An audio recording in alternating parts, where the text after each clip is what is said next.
Bonjour to welcome back to our channel. Today we are in Château de Fontainebleau and we are taking you to the private apartments of Madame de Maintenon. So, on y va.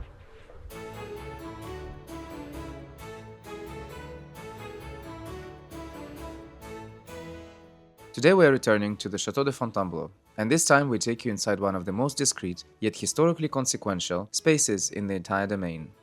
We are talking about the apartment of Madame de Maintenon, the secret wife of Louis XIV, and one of the most singular female figures of the late Grand Siècle. If you haven't seen our previous visits to Fontainebleau, including our recent episode inside La Chapelle de Saint-Saturnin, we highly recommend them for the broader context. All links are in the pinned comment below.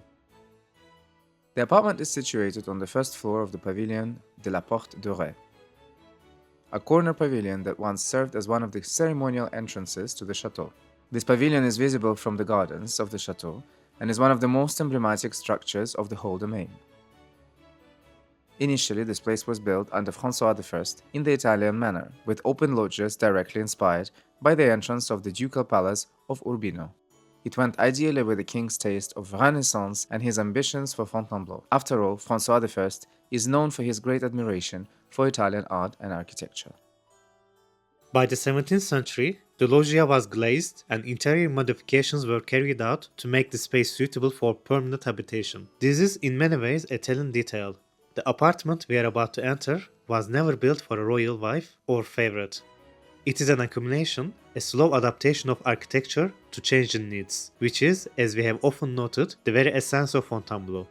Before Madame de Maintenon, the rooms had been occupied by several notable figures. Among them was the Marquis de Cinq-Mars, the young favorite of Louis XIII, executed in 1642 for his role in a conspiracy against Cardinal de Richelieu. Perhaps that calls for a separate episode. Let us know in the comments. Later, in the 19th century, the apartment would also be associated with Prince Louis, brother of Napoleon I and King of Holland. And yet, despite its many occupants, the apartment has preserved the name of one woman only, Françoise d'Aubigné, Marquise de Maintenon. Her trajectory is one of the most remarkable in the history of the French court. She was born in 1635 in New York, reportedly in the prison where her father was detained. Her grandfather was the Huguenot poet and soldier Agrippa d'Aubigné, a companion of Henri IV.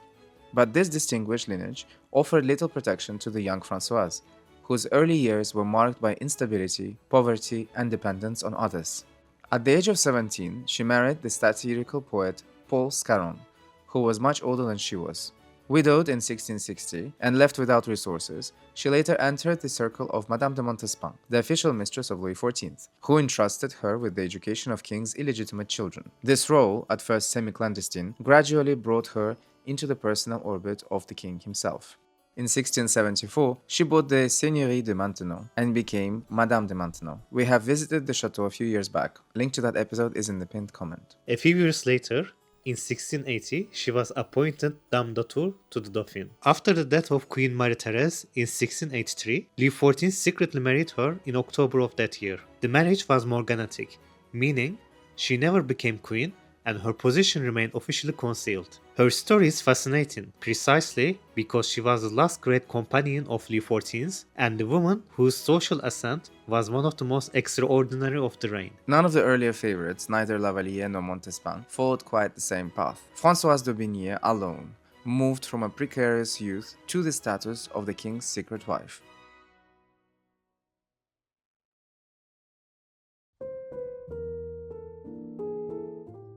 It is in these very rooms that she resided from 1686 onwards. Each season the court came to Fontainebleau, until the king's death in 1715.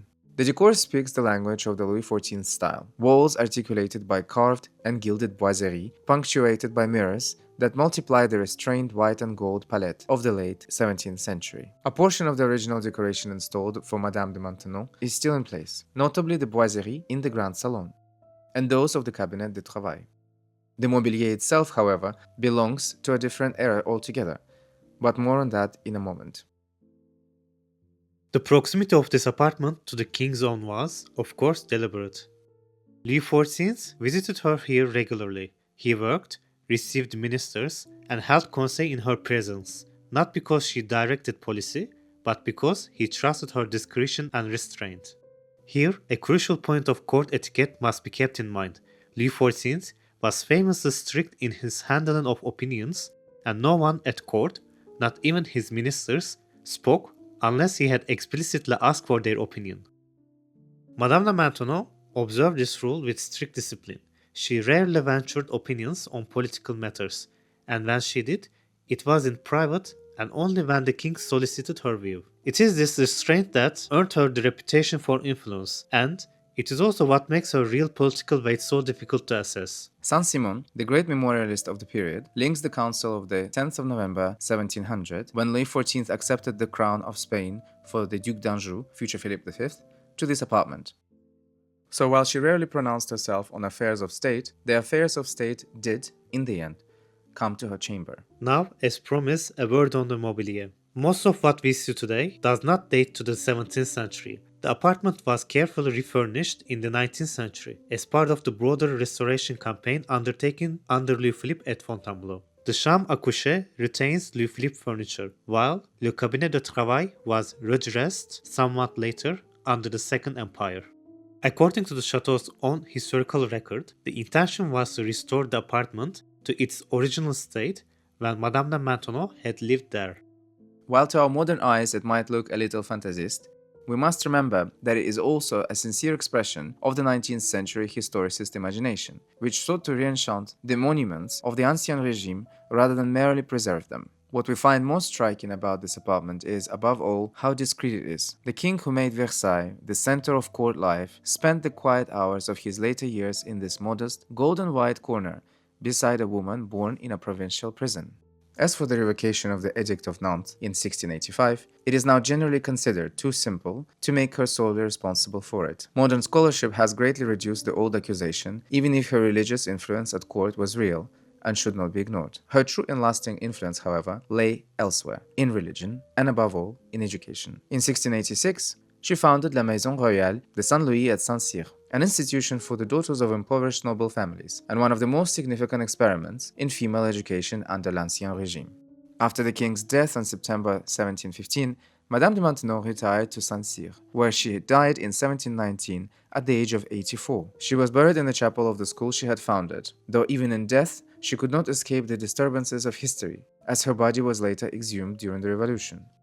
Standing in this apartment today, one is reminded that a private place can exist at Fontainebleau, where the life of secret marriage and quiet council shaped the late reign of the Sun King, far from the grand galleries and the salons we are used to associate with his name. And, in the case of Madame de Maintenon, an entire political epoch seems to have been decided in a chamber, no larger than a cabinet, in a presence and perhaps influence of a woman who had learned, very early in life, the value of silence. So thank you so much for joining us today. We hope you enjoyed this episode as much as we enjoyed making it. And let us know in the comments what you thought. Until the next one, au revoir.